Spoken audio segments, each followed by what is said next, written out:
TV. Today we have a wonderful episode planned for you. So I have with me Walt and Kelley Taylor. Let me tell you a little bit about them, their background. Walt and Kelley are actually the head of the marriage ministry at Dream Life Worship Center. So I am privy to hear them speak often in church. We do worship together, so they are family. And I also get to hear and learn from them about marriage. So being single, learning what a healthy and a God-fearing marriage is like was very, very interesting. And I wanted to get them on the show, definitely just to talk to them and see, because so many people are wondering, what are the benefits of marriage? And Walt and Kelley have a famous hashtag on social media that is #It'sBetterTogether. So I want to ask the question. Welcome to the show, first of all. Hey, guys. So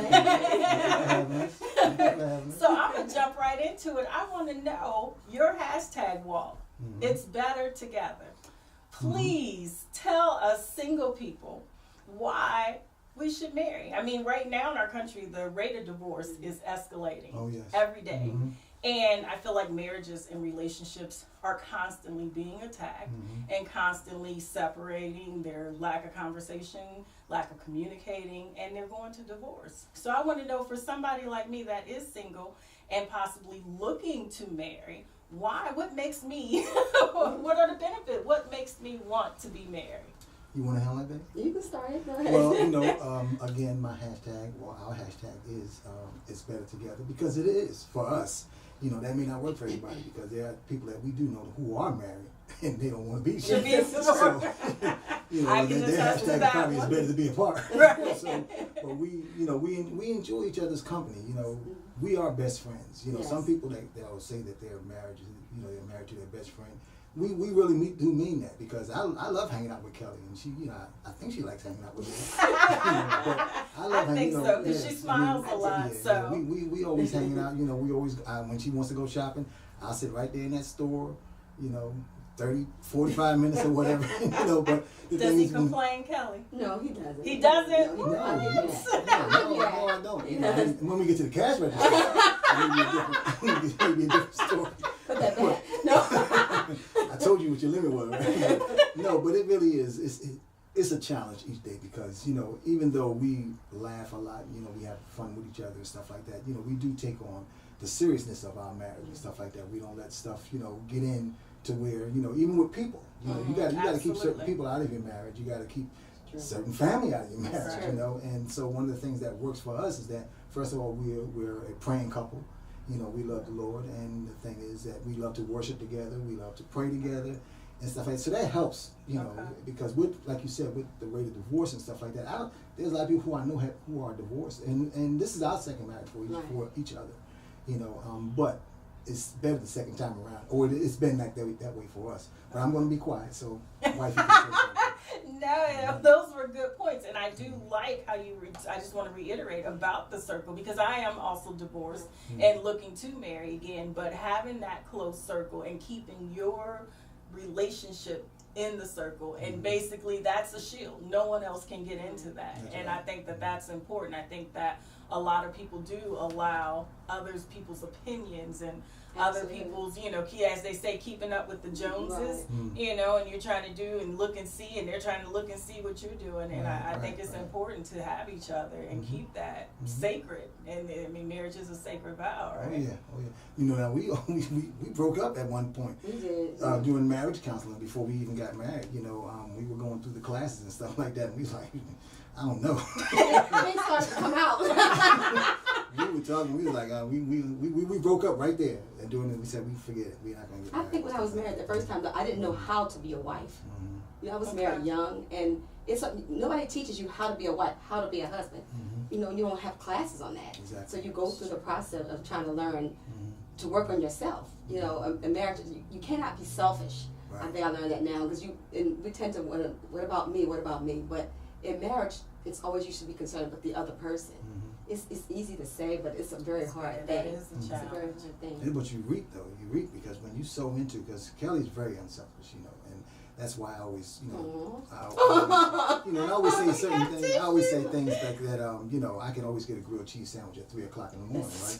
And it's, some people. That's important, though. Yeah. Walt, that is important because there are many that I know we all know of. That if it's 3 a.m. and you need something, right. And that was one. It's funny because people laugh when they ask me about why I wrote the book Men on Women, and I said somebody told me that find a person, a man that's going to love you enough to wipe your butt even when you're sick. That's good. And so I was dating somebody, and I asked, I was like, would you wipe my butt if I was sick? And the person said, not sure. Wow. And I was like, okay, it kind of took me off guard. So you're 3 a.m. If you don't that's an important thing to ask. And we've had that discussion too. We've talked about that. Seriously, because I had a family member who passed away, and their wife had to do that same thing for them. And so we asked each other that question. Of course, we were already married, but we asked each other. I said, I'll take care of her to the end. And I know she'll do the same for me. And therein lies the whole But thing. the thing about when I say, I wouldn't clear that up about the grilled cheese sandwich, right? Because, the thing is, she can get one too at 3:00. So I know I can get one. She can get one. Yes. It works. With the edges cut off. With the edges cut off. Oh, she's particular one. She like the edges cut off. Oh, that spot right there. That's a raisin. That was a raisin.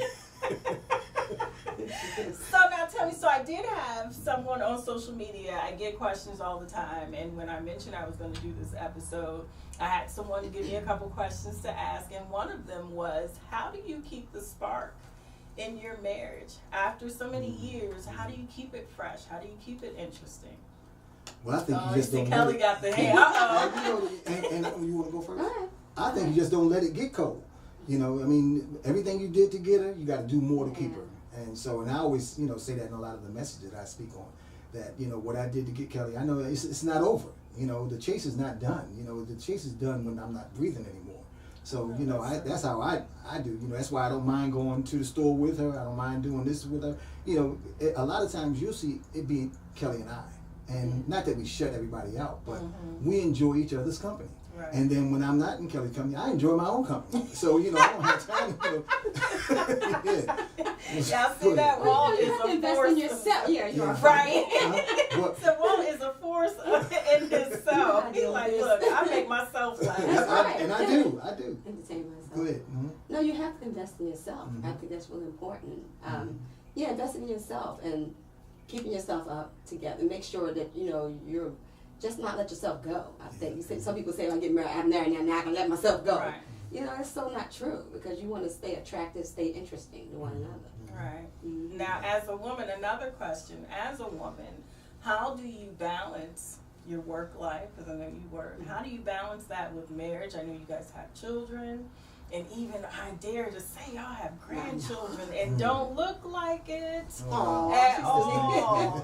I'm like, y'all went anyway. Because I see. We're young. I'm 60 and she's 57. Ooh, was I supposed to say that? Yes. We can edit. Look, that is G, we can edit that out. But how do you balance work life? You worship together. How do you balance and make time just for him? As a woman, I know a lot of women are afraid of losing themselves in a relationship, in a marriage. So how do you keep your own identity and be Kelley as well as Mrs. Taylor? Well, it's hard because we try to start with this little, everybody says date night. You do have to you have to intentionally make time. You do, because if you let it get away. Okay, we'll say Saturday night we're going to the movies, or Friday night we're going to do this. You have to intentionally make time for yourself. It's no, because you let everybody else interrupt you, get away with things. But I think you have to intentionally just make time to just say, hey, we're going to have this time. We'll say Sunday evening we're going to dinner, or just or like some of the weekends we'll still be in town, but we'll go get a hotel room. I know that's right. We'll just to get out the house and staycation, and we'll be like maybe 10 miles away from the house, but we're at a nice hotel, enjoying each other, and hanging out and stuff like that. And I mean we're not perfect in our marriage and stuff like that, but I love this woman right here, and she is extremely blessed because she's married to me. So look, see that smile on her face? I put that there. Okay. And I keep it there. But I said I was going to stop saying that, right? You did say that. In fact, from now on, I'm going to let you say how blessed you are to be guys. And that is how, in fact, that is when I first met you guys. That is exactly what you said to me. You're like, Dee, I'm Walt, and let me tell you something. She is so blessed. This is Kelly. She is so blessed to be married to me. Put it out there. I was like, okay. But I also want to ask you guys, I know when you got married, you came into a blended family and you joined the family. How was that for those that do have children, men and women that have children and are looking for a relationship and have to merge two families together? How was doing that? How did two families become a blended family? How do you make that work? That's another chapter. And it is because I was a single parent. I was raising my 3 children by myself, and she was raising her 2 by herself. And we met, and we talked about, I have, we have children, and so we dated, and and of course when it got to the marriage part and stuff like that, we talked to them, and I didn't get a lot of resistance. I don't think everybody was jumping for joy, because our kids were older, so they weren't jumping for joy. When we had, I think Charmaine was the youngest, which is my daughter. She's the youngest, but nobody was jumping for joy. But now, where we are now, everybody's happy about it. Everybody knows that Kelly loves me. They know I love her. And it was some struggles in the beginning. It was some struggles. We didn't ever get no disrespect like you ain't my mother or you're not my father. We never got that. But it was some struggles there. But we stayed patient. We stayed kind. We didn't try to be heavy on discipline of each other's child or whatever like that. It was a lot of talking. Yeah.